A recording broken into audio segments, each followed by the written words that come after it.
बिस्मिल्लाहिर्रहमानिर्रहीम, अस्सलाम वालेकुम। लेबनान के कैपिटल बैरूत के जनूबी इलाके से हामिद मीर आपकी खिदमत में हाज़िर है। इस वक्त जनूबी बैरूत का जो अल्दाहिया का इलाका है, यहाँ पर इजराइल की बमबारी से एक जो बिल्डिंग तबाह हुई है उसके सामने आप मुझे खड़ा हुआ देख रहे हैं। और यहाँ पर बिल्डिंग का जो मलबा है उसको हटाने की कोशिश की जा रही है। हैवी मशीनरी जो है उसको यहाँ पर लाया गया है और ये एक रहायशी इलाका है। आप देख रहे हैं कि ये पूरी की पूरी बिल्डिंग जो है, तकरीबन ये 10 मंजिला बिल्डिंग थी, ये तबाह हो गई है। और ये इस तरफ आप देख रहे हैं कि ये भी एक रहायशी बिल्डिंग है और सामने जो है वहाँ पे आपको सामने भी एक रहायशी बिल्डिंग नज़र आ रही है। और ये तमाम जो इलाका है इसमें आपको कोई मिलिट्री टारगेट नज़र नहीं आ रहा, ये रहायशी इलाका है। और इस बिल्डिंग में हमें बताया गया है कि इस बिल्डिंग में जब इजराइल ने एक बहुत भारी बम गिराया तो उसके गिरने से इस बिल्डिंग में मौजूद तकरीबन 35 अफराद जो हैं वो शहीद हो गए और 60-70 के करीब जो हैं वो ज़ख्मी हुए। और ये जो इलाका है यहाँ पे जा बजा आपको इस तरह की तबाहशुदा बिल्डिंग्स नज़र आती हैं, क्योंकि यहाँ पर इस वक्त जो सिक्योरिटी की सूरत हाल है काफ़ी तशवीशनाक है, इसलिए यहाँ पे मूव करना काफ़ी मुश्किल है। लेकिन ये जो इस तरह की जो रहायशी बिल्डिंग्स हैं उनकी जो तबाही है उससे आपको पता चलता है कि इस वक्त जो अमेरिका और ईरान के दरमियान जो मुज़ाकरात का अमल शुरू हो चुका है, लेकिन उसमें बार बार लेबनान जो है वो रुकावट बन रहा है। तो लेबनान के रुकावट बनने की वजह ये तबाही है। इजराइल की तरफ से जो लेबनान में मुसलसल जारहियत की जा रही है, फ़ज़ाई बमबारी भी की जा रही है, ग्राउंड अटैक्स भी किए जा रहे हैं, जनूबी लेबनान के बहुत से इलाके पे कब्ज़ा भी किया गया है। तो उसकी वजह से अमेरिका और ईरान के दरमियान जो मुज़ाकरात हैं उसमें खलल पड़ता है। और ये जो लेबनान की सूरत हाल है, अब इजराइल दावा करता है जी कि उसने यहाँ पे हमले बंद कर दिए हैं, लेकिन यहाँ से जो जनूब का इलाका है वहाँ पे अभी तक इजराइल की तरफ से जारहियत की जा रही है, आर्टिलरी का फायर भी चल रहा है और अभी तक यहाँ पे जो मलबा हटाने का काम है वो भी चल रहा है। और जब तक ये तबाहशुदा बिल्डिंग्स मौजूद हैं और इजराइल आने वाले दिनों में अपनी बमबारी जो है वो बंद नहीं करता, तो अमेरिका और ईरान के दरमियान जो मुज़ाकरात का अमल है उसका आगे बढ़ना बहुत मुश्किल है। ये जनूबी बैरूत के इलाके अल्दाहिया में एक बिल्डिंग जो है इजरायली बमबारी से तकरीबन तबाह हो गई है और हमें बताया गया कि यहाँ पर 2 अफराद शहीद हुए और एक बच्ची जो कि सड़क पर जा रही थी वो भी शहीद हुई। यहाँ पे आपको घरेलू सामान नज़र आ रहा है जिससे पता चलता है कि ये एक रहायशी इलाका था। यहाँ पे आपको बहुत सी गाड़ियाँ नज़र आ रही हैं जो कि तबाह हो चुकी हैं। ये इस तरफ भी आप देख रहे हैं कि ये एक बिल्कुल रेजिडेंशियल बिल्डिंग है और इसकी जो बेसमेंट है वो तबाह कर दी गई है, बेसमेंट में बम गिराया गया है।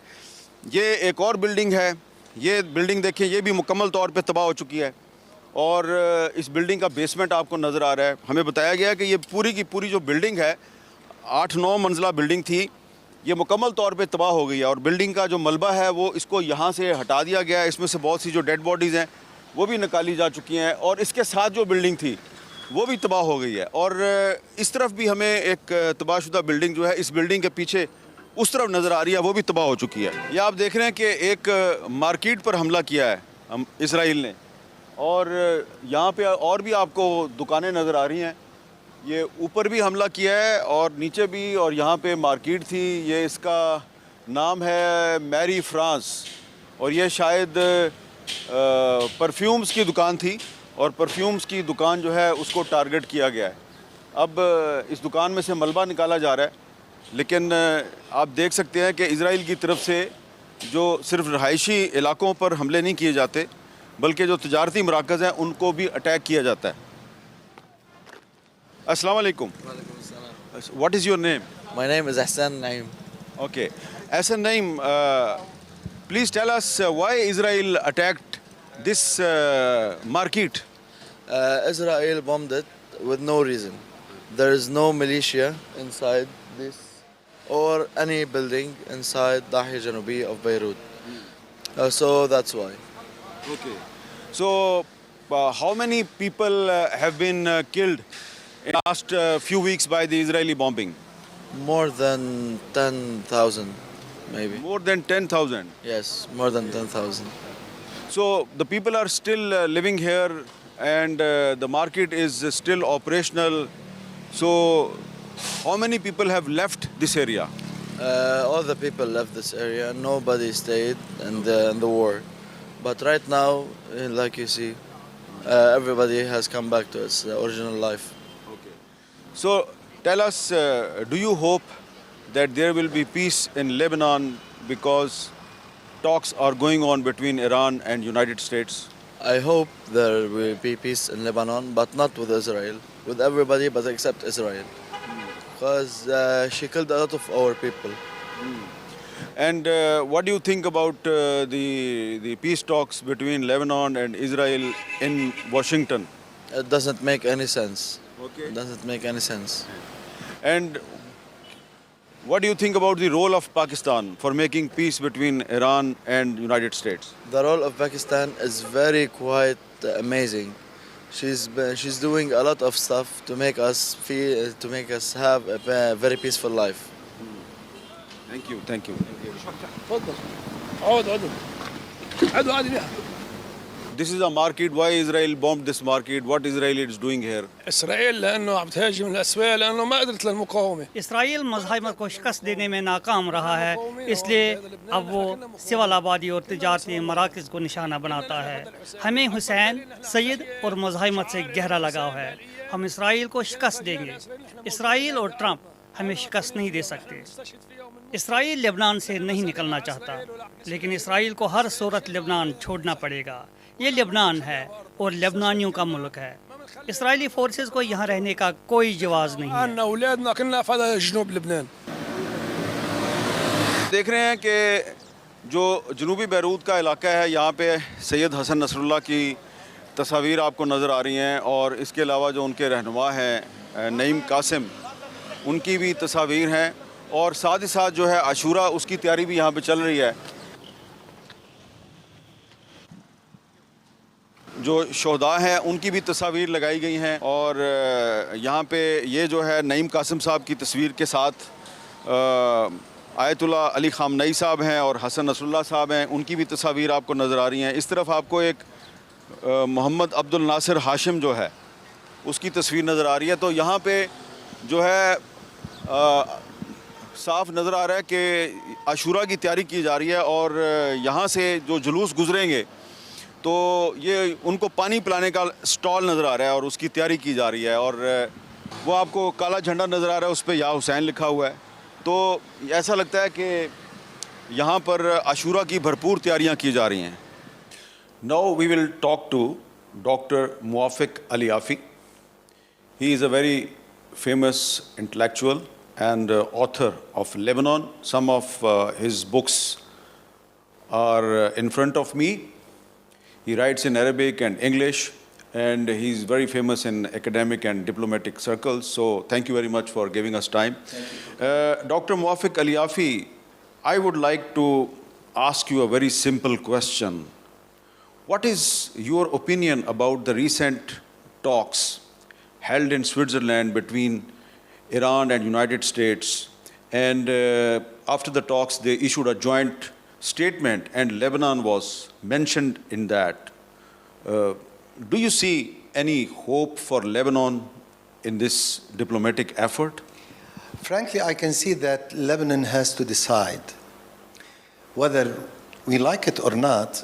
We became part of this conflict that happened between United States and Iran. And we need to start acting in a more intellectual way in how to approach this matter. Because the war has been for Lebanon, it has been for the last 2 years and a half. It never ended. Although we felt or we thought it ended, but it didn't end. On the contrary, it's increasing day after day, and the Lebanese people are paying a lot of price for this matter, especially people from south of Lebanon. And they are all Lebanese, we are all Lebanese, and we feel towards each other, and we need to feel the pain that our brothers are feeling, so that we need to find a solution for everybody. Having said that, the solution has to be in compliance with our beliefs as Lebanese. Because at the end, Lebanese people believe in the cause of Palestine. And at the same time, we do believe in Lebanon's independence and unity. So to reach this, we need to be more rational in approaching things, not emotional. So when it comes to the conflict between the United States and Iran and the thing that Israel has done to Lebanon, of course, Israel is always supported by the United States. And we know that the United States is the only country that can convince Israel to do something, even if Israel does not want to do it. Because the relations between the United States and Israel are so strong. So we need to put all our efforts with the Americans and benefiting from the American-Iranian agreement together to put Lebanon in front of us and benefit from any positive outcome coming from this. Because if we put Lebanon as part of a conflict, we will never end. While if we put it as part of a solution, this will give the Lebanese a very big hope for a solution. So during the talks between United States and Iran, the Iranian side made a condition that the Israeli troops must withdraw from the south of Lebanon. Do you hope that Israel may withdraw its troops from south of Lebanon? I highly hope, and I would have, if I was in the parliament or in the office, I would have requested from our friends in the Americans to put us as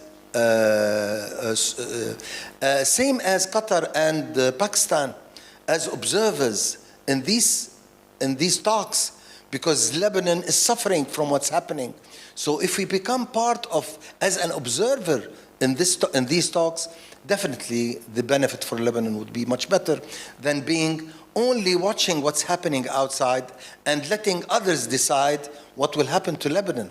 So the conflict today is not between Lebanon and the United States and Iran. The conflict is between what the Israelis want and what Lebanon can propose and offer. And there is a big conflict in this, what they are requesting and what can the government provide. So in order to reach a common denominator between all parties, we need to be more rational. And I believe rationality requests that we need to become observers and attending in all what's related to Lebanon in these talks, all what's related to Lebanon only. We're not part of any conflict originally between United States and Iran, but we are part of the outcome of this deal, definitely. But United States and Israel, Yes. they made it very clear that Hezbollah in Lebanon should be disarmed. So do you think that if Hezbollah is disarmed, there will be peace between Lebanon and Israel? I don't think so. Disarming Hezbollah is a reason for peace or not. Okay. Disarming Hezbollah, we need first of all to differentiate between what Hezbollah is acting as part of Lebanese resistance and what part of Hezbollah is acting as part of the Iranian Revolution Guards. So for me, Hezbollah are two parts. The part that is resisting the Israelis in Lebanon, these are Lebanese. The part who is sending rockets and missiles over Israel to provoke it to come and hit Lebanon, this is not doing the best for Lebanon. So for me, there are two agendas for Hezbollah. So what's important and needs to differentiate is that the resistance against the Israelis in Lebanon will continue as long as they are in Lebanon. And this is a right that no one can fight or confront, because it's part of the United Nations rights, human rights. But going back to the sending missiles to other country from Lebanon, this is something that we need to find a solution for it. Once this is solved, disarming Hezbollah in Lebanon is something very easy.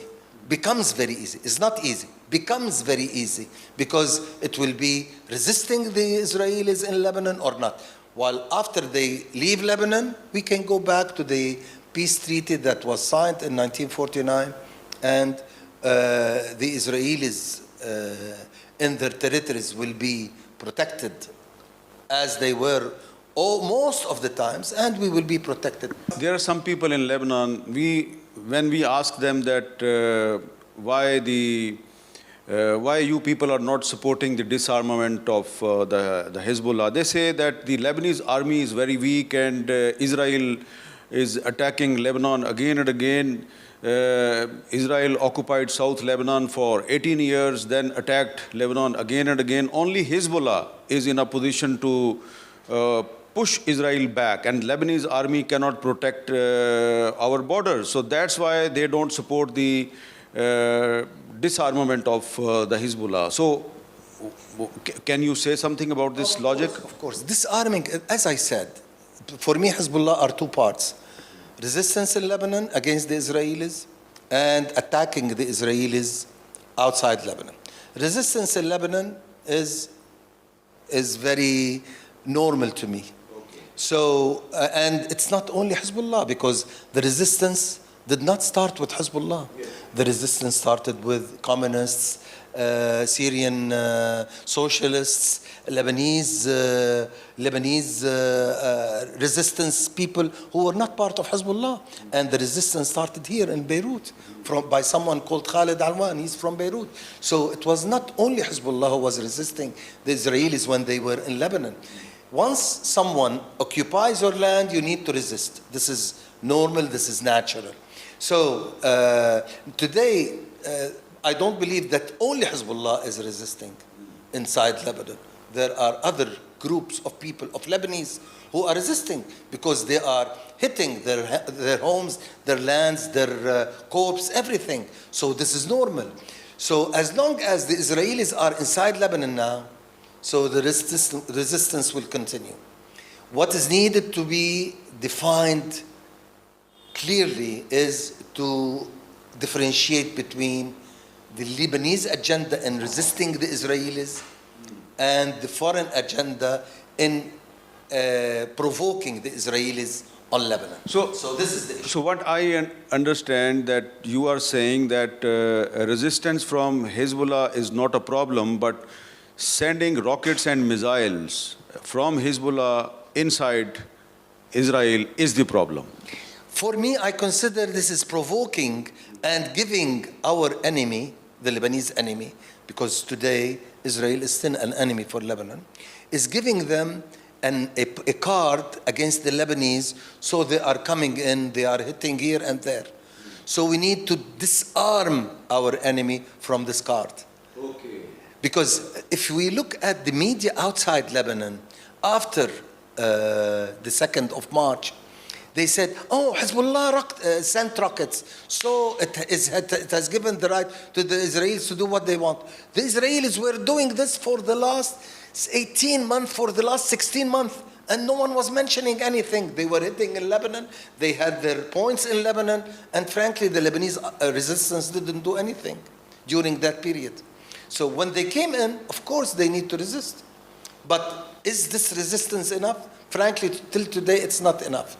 But resistance is something that starts small and it accumulates day after day, and it increases until the enemy feels that they cannot continue with us anymore. That's what happened between 82 and 2000. In 1982, when the Israelis invaded Lebanon, this resistance started, and they evacuated Lebanon in 2000 after 18 years. But that was the accumulation. But sorry to interrupt you. Don't you give the credit to Hezbollah that they forced Israel to withdraw? Definitely, Hezbollah was the most who resisted the Israelis between 82 and 2000. But they were not alone. But they were the most, definitely, of course. So what is the ultimate solution for bringing peace in Lebanon? Today, we need to think Lebanese, first of all, should have one unified project together. We need to sit on a table, talk to each other, understand each other, understand what are our concerns, what are the challenges in front of us, and how to reach a solution. And we need to sit in an open-minded way, not in a blocked way. So if we sit together, and I'm sure that if we are open-minded, we can reach a solution that's beneficial for all parties around the table, that would protect and ensure that all concerns are being met. I believe this is number one. Number two, once we address outside Lebanon, we address as one party, not each one saying his agenda or his point of view. So that's why I believe it would be the first time you are hearing someone talking about, in a different language, giving credit for this party and giving credit to this party, because at the end we need our government to stand up, and we need the Lebanese forces. The Lebanese army is the army of Lebanon, and we need the arms in his hands only. But we need, at the same time, we need to create our country and our democracy in a good way, subject that we don't need any enemy inside our territories. So we need to balance between all these in order to reach the right solution. Wherever I go in Lebanon, especially in the south, the people have a lot of expectations from Pakistan. Yeah. So what do you say about the role of Pakistan? Frankly, when it comes to Pakistan, I'm biased for a reason, because I've been in excellent relations with the Pakistani people since more than 30 years, since 1994, when I first started assisting Habib Bank in Lebanon, and it was the first experience getting to know people of Pakistan from inside. How humble, how informative, how decent they are. So when it comes to Pakistan, I'm biased, because I highly respect your country, your capacity, what you were able to achieve during the last 50, 60 years. I believe you are a role model that others should follow. And I wish we can follow in Lebanon your experience. So the role that Pakistan played in achieving this agreement is extraordinary. And I believe no one would have imagined this. But definitely, because Pakistan always played an excellent role with its neighbors and with the Arab countries, whether with Iran, Saudi Arabia, Qatar, and all this, you were able to achieve what you did. And frankly, without Pakistan, I don't believe these talks would have reached this good result at the end. Thank you very much, Dr. Muwafiq Aliafi. Thank you very much. और यहाँ पर हम एक break लेते हैं, और break के बाद हम लेबनान के जो वज़ीर इत्तलात हैं पॉल मार्कोस, उनसे बात करेंगे. Welcome back. अब हम वज़ारतुल आलाम यानी कि इंफॉर्मेशन मिनिस्ट्री में जाएंगे, और जो लेबनान के इंफॉर्मेशन मिनिस्टर हैं पॉल मार्कोस, उनसे बात करेंगे और उनसे पूछेंगे कि जो अमेरिका में लेबनान और इजराइल के दरमियान मुज़ाकरात होने वाले हैं उनके बारे में उनका क्या ख्याल है, और जो स्विट्ज़रलैंड में पाकिस्तान और कतर की कोशिशों से अमेरिका और ईरान में मुज़ाकरात हुए और जो जॉइंट डिक्लेरेशन आया उसके बारे में उनका क्या ख्याल है. Now we have with us Mr. Paul Marcos, the Information Minister of Lebanon. Thank you very much, sir. Welcome, Hamid. Thank you. So, first of all, tell us about your response, the joint declaration issued in Switzerland after the talks between United States and Iran, because Lebanon was mentioned in that joint statement. So what is your reaction? As President General Aoun, the head of the President of the Republic of Lebanon, mentioned earlier, we look forward to see fruitful results of these negotiations, and we consider that it's an opportunity to support a sustainable ceasefire that brings sort of sustainability for Lebanon in terms of stability and peace. A ceasefire between Israel and Hezbollah was announced on 19th June by a US official. So, what is the situation in Lebanon after the announcement of that ceasefire? The security situation is much better now within few hours, I'm saying, but we look forward to have a sustainable stability, as I have mentioned, because we need people to come back to their towns and homes, and we still focus on the main objective of Lebanon, which is the full Israeli withdrawal and the settlement of pending issues, amongst which mainly prisoners and the settlement of disputed areas of conflict in order to have a sustainable stability in the south. This is an introduction to rebuilding those towns and bring back the population to the south in healthy and safe conditions.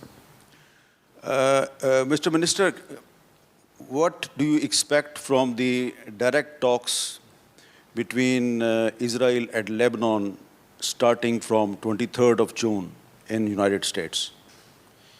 We have national objectives that were set by the President of the Republic of Lebanon, General Joseph Aoun, and the government presided by Dr. Nawaf Salam, the Prime Minister. Those objectives are very clear, beginning by the Israeli withdrawal after the ceasefire, of course, and the settlement of the disputed areas of conflict. And this is a way to rebuild the South and to reconstruct what has been destroyed by Israel, and a permanent solution that includes as well, of course, the liberation of the prisoners and the international aid and support towards having safe and healthy re-establishment of the population of the South.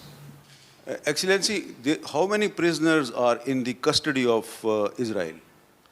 There are dozens of prisoners, and especially that we have still some citizens that disappeared, and we're not sure yet whether they are in the custody, imprisoned by the Israeli forces, the occupied Israeli forces, or not. We have referred to the International Red Cross, who couldn't give us a clear and final result upon their referral to the Israeli side, unfortunately. Can you share the number of casualties after the Israeli attacks on Lebanon, and how many people have been displaced? Yes, we have unfortunately more than 4,000 people martyred, 12,000 and above injured. We have around 1,500,000 Lebanese people displaced, and dozens of towns that have been destroyed and others damaged substantially. So we are in a very difficult situation that has to benefit from a remedy, from an international remedy and support, and we look forward to have more assistance in this regard, especially for those who have been displaced to come back to their towns. And what do you think about the role of Pakistan in resolving the conflict? Because the Prime Minister of Pakistan announced a ceasefire between Iran and United States in April, and Lebanon was mentioned. Then he announced the talks, second round of talks, and Lebanon was mentioned. And again, in the joint statement issued by Iran and United States, mediated by Pakistan and Qatar, Lebanon is mentioned third time. So what do you think about the role of Pakistan and Qatar? Pakistan, Qatar, and other, let's say, peace holders and, let's say, good faith partners intervened positively. And we appreciate this role. As for Pakistan, especially, this is not a premiere. They have been involved in settling international disputes. I still recall since 1971 between the US and China, in other terms between US and Iran, this Kingdom of Saudi Arabia, and different other settlement dispute resolution with Afghanistan and different other occasions. So we congratulate Pakistan, we congratulate them, and we appreciate highly their interference that has a positive effect on our independent track. As General Joseph Aoun, our president, mentioned, we don't welcome any interference, but we welcome any positive impact on our independent track. Few days ago, the Lebanese army chief visited Pakistan. So can you tell us that how Pakistan can help Lebanon positively? Pakistan is known to be a strong ally that has military capacities and that could help in supporting the Lebanese army, mainly in deploying the soldiers in the south again and supporting them in terms of material and financial and technical aid. And can you tell us that Hezbollah... This is, of course, in addition to any other kind of support that is highly welcomed, including the humanitarian aids. So the Pakistan, I remember Pakistan sent a lot of humanitarian aid in 2024. And this time, I am sure that Pakistan will send some more humanitarian aid. Now, my question is that in March this year, the Lebanese government banned the military wing of the Hezbollah. So we would like to know your opinion that what do you think that if the military wing of Hezbollah is banned and Hezbollah is disarmed, do you expect there will be a peace between Lebanon and Israel? I think the main objectives now are to have an integral and complete authority of the Lebanese government on Lebanon, whether in the south and everywhere, and to fulfill the main objective of the Israeli withdrawal, of the release of prisoners, of bringing back people to their towns, and reconstruction. Once this is done, Lebanon will move forward also in settling other disputed areas of conflict. But as we have mentioned, our main target now is to bring back this population that has been displaced to a safe and healthy atmosphere. Tell us about the religious and sectarian harmony in Lebanon, because I visited some villages in the south, and I saw that the Christian churches have given shelter to the displaced Muslims from Nabatea. So can you tell us more about this religious harmony in Lebanon? This is a main characteristic of Lebanon that is reflected by the multi-confessional society, and this is a real conviviality between the Lebanese people who is unified when it comes to wars and the crisis. This diversity that is a characteristic of Lebanon turns always to be positive, especially when it comes to difficult moments. Thank you very much, Excellency. So nice of you. You're most welcome. Thank you. और अब यहाँ पे एक break लेते हैं और break के बाद दोबारा मिलते हैं.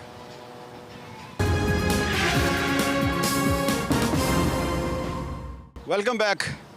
अब हम यहाँ बैरूत में जो यूनाइटेड नेशंस के लोकल चीफ हैं इमरान रज़ा, उनके पास जाएंगे और उनसे बात करेंगे कि यहाँ जो लेबनान में बदअमनी है उसको हल करने के लिए, उसका कोई हल तलाश करने के लिए यूनाइटेड नेशंस को किन किन चैलेंजेस का सामना है. अब हम बात करेंगे बैरूत में UN resident and humanitarian coordinator Imran Raza साहब से. Imran Raza Saab, thank you very much for giving us time. First of all, tell us the challenges UN is facing in Lebanon and about your efforts to meet the challenges. I mean, generally from a humanitarian perspective, there are basically, I would say, three broad challenges.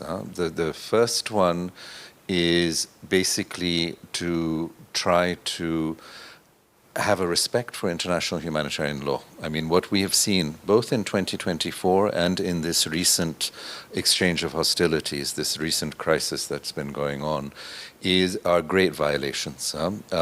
Civilian infrastructure is being hit. There are a lot of warnings to people, and sometimes there are not warnings, what we call displacement orders. So you've had a lot of strikes that have affected civilians in a huge way, and that's why you have such a big displacement that's happened in 24 and now. So one is just respect and trying to have a protection of civilians in what has been happening.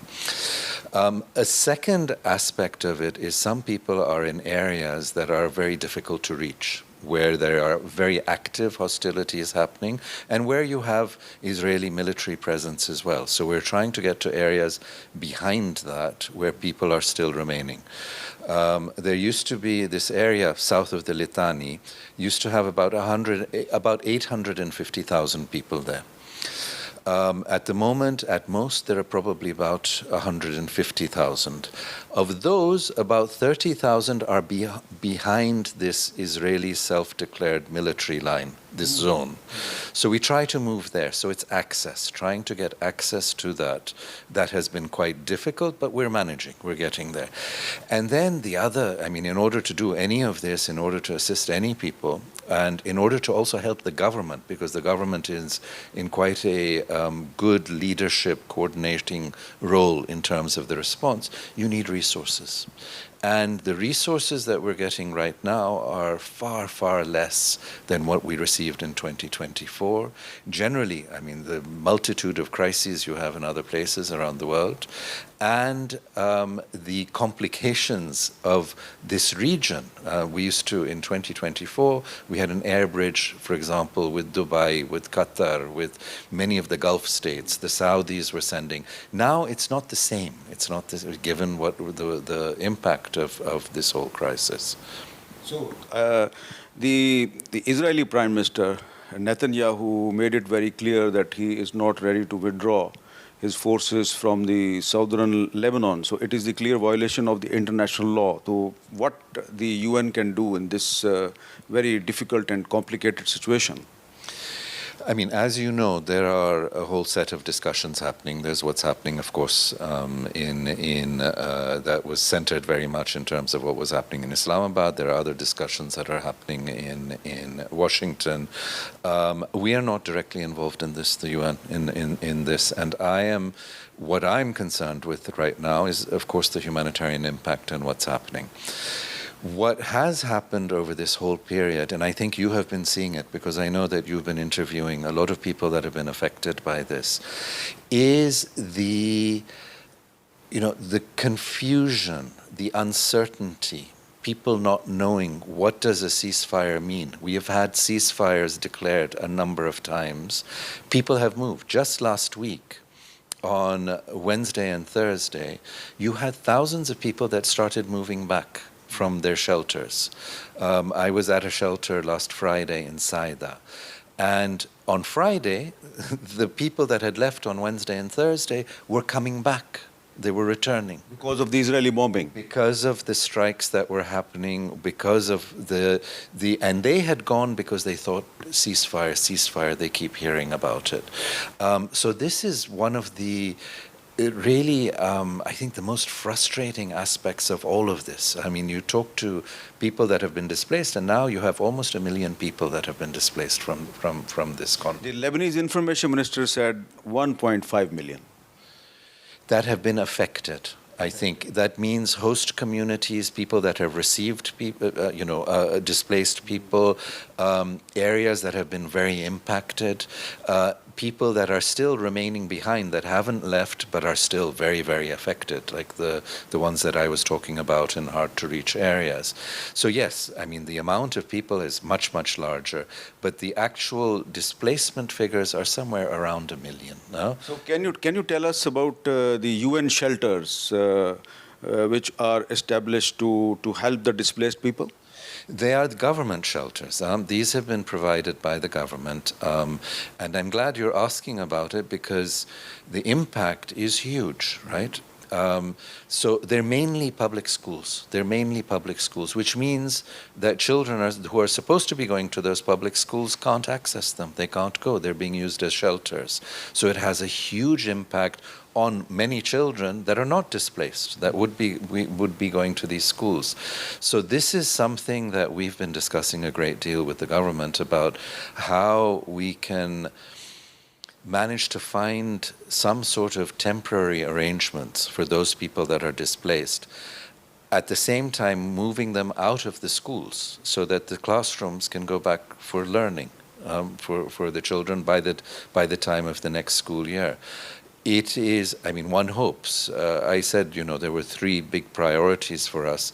The overall priority, not just for us, but for everyone, is de-escalation. People need things to quiet down. People need space to try to recover, to try to rebuild. What do you think about the joint declaration issued after the talks between United States and Iran from Switzerland? Because Lebanon is mentioned in that. Frankly, I have nothing that I can really say specifically about that. And I think all of us are waiting to see and hope for positive impact of the efforts that so many different countries seem to be making at this time to try to bring some return to peace to this area. And then there is another round of talks taking place in Washington between Lebanon and Israel. Again, UN is missing. Why UN is missing from all these talks? I'm not going to really get into that. I think you should be talking to a few other persons on that front. But again, the most important thing right now is that the different processes that are there are resulting in a de-escalation. in trying to get, I mean, we all know that there are no humanitarian solutions to this. Huh? We are little band-aids here and there trying to help people that are most affected, that are suffering in it. And also we know that there are no military solutions to this. It has to be a political solution. It has to be a negotiated solution. So whatever diplomatic tracks there are, of course, we're hoping that those succeed. You are serving in this region since long, and you are associated with United Nations, I think 3-4 decades. So you have seen many civil wars, many wars in different countries. So what do you think, what is the ultimate solution for making peace in Lebanon? I'm sorry, I'm laughing at that because, I mean, people have been for decades and decades and decades trying to move towards that. So I'm not going to be that presumptuous that I can come up and tell you what the solution is. I think there is a need for unity around. That is something. And we've seen a lot of division and divisiveness. I think that is something that has to be dealt with. I think you have to go to root causes. You have to deal with root causes of a lot of these problems. And we see that, and I'm not going to go into the details of what I think in terms of this, but I think many of us understand some of the reasons why there has been so much instability in the region. You have to give people also hope for prosperity, hope for peace. And that comes out of making sure that you're dealing with the wounds, the tragedies of the past as well, in terms of reconciliation between different groups in the region. And when I visited the southern parts of Lebanon, so many people were mentioning Pakistan very positively. Do you think that Pakistan can really play a role to bring peace in Lebanon? Well, I hope all countries that get the opportunity that I think Pakistan has made and is in right now should be doing exactly what Pakistan is doing right now, trying to mediate, trying to help with bringing peace in very, very difficult circumstances. And unfortunately, we have a multiplication of them around the world. It's not just here, but this one, of course, is in a sense, the what I think many would consider the most long-standing, the most complicated in it. But inshallah, we're moving towards something better. And my last question, the Israel also targeted the UN peace troops in Lebanon. So, according to the international law, can United Nations take any action against those who targeted the UN peace troops in Lebanon? I mean, there are lots of different processes and jurisdictions, in a sense, in this. You have that. We are not involved. We are involved in trying to find out what the facts are of anything that happened. And it's tragic, and it is, again, against international law to be hitting peacekeepers in terms of this. But we do not know the complete circumstances of this. There are investigations that are going on. And it is better that you speak a bit with our colleagues at UNIFIL who can speak more about that. Thank you, Mr. Imran Reza. Thank you very much. So nice of you, sir. आपने लिबनान में United Nations के जो humanitarian coordinator हैं इमरान रज़ा साहब, उनकी गुफ्तगू सुनी। लिबनान के इंफॉर्मेशन मिनिस्टर पॉल मॉर्कोस से हमने बात की। यहाँ के एक फेमस इंटेलेक्चुअल हैं, राइटर हैं, ऑथर हैं, डॉक्टर मुआफ़िक अलियाफ़ी, उनसे हमने गुफ्तगू की। और जो जनूबी बैरूत में इज़राइल की बमबारी से मुतासर होने वाला इलाका है, वहाँ पे हमने जो हिज़्बुल्लाह के हामी हैं उनसे भी बातचीत की। अब आपको समझ आ गई होगी कि लेबनान जो है वो एक बहुत ही पेचीदा सूरत हाल, एक बहुत कॉम्प्लिकेटेड सूरत हाल का शिकार है, जो स्विट्ज़रलैंड में अमेरिका और ईरान के दरमियान मुज़ाकरात के बाद एक मुश्तरका बयान जारी हुआ है, उसमें लेबनान का ज़िक्र मौजूद है। अमेरिका में लेबनान और इज़राइल के दरमियान बराह रास्त भी मुज़ाकरात होने वाले हैं, लेकिन फ़िलहाल लगता नहीं है कि फ़ौरी तौर पे लेबनान में कोई अमन अमान की सूरत बेहतर हो सकेगी। गुज़श्ता 24 घंटे से जो इज़राइल के हमले हैं उनमें कोई कमी आई है, जो कैजुअल्टीज़ का रेट है वो नीचे चला गया है, ये एक पॉजिटिव साइन है। लेकिन जो यहाँ पे बड़ा मसला है, जो मुतालबा किया जा रहा है अमेरिका की तरफ से और इज़राइल की तरफ से, लेबनान की हुकूमत से कहा जा रहा है कि हिज़्बुल्लाह को डिसआर्म किया जाए, गैर मुसल्लह किया जाए। ये एक बड़ा मुश्किल काम है और ये उसी वक्त मुमकिन है जबकि इज़राइली फ़ौज जो है वो लेबनान से वापस चली जाएगी। उसके बाद जो है वो पाकिस्तान और सऊदी अरब और कतर समेत कुछ ममालिक जो हैं वो को रोल प्ले कर सकते हैं। और आपने जो डॉक्टर मुआफ़िक अलियाफ़ी की गुफ्तगू सुनी, वो ये कह रहे हैं कि हिज़्बुल्लाह की जो रेजिस्टेंस है वो तो बड़ी ज़रूरी है और उसकी जो मुज़ाहमत है उसको ख़त्म नहीं किया जा सकता। लेकिन हिज़्बुल्लाह को इज़राइल पर जो रॉकेट और ड्रोन अटैक्स हैं वो बंद करने होंगे, तब ही सूरत हाल कुछ बेहतर हो सकती है। तो लेबनान के जो अवाम है उनको पाकिस्तान से बड़ी तवक्कुआत वाबस्ता हैं, लेकिन इसके लिए ज़रूरी है कि लेबनान के अंदर जो मुख्तलिफ़ सियासी गिरोह हैं जो कि पार्लियामेंट के अंदर मौजूद हैं, उनमें एक यूनिटी भी पैदा होनी चाहिए, जिसकी तरफ डॉक्टर मुआफ़िक अलियाफ़ी ने भी इशारा किया। तो कैमरामैन हिमरान अलेक्जेंडर के साथ हामिद मीर को लेबनान के कैपिटल बैरूत से इजाज़त दीजिए। अल्लाह हाफ़िज़।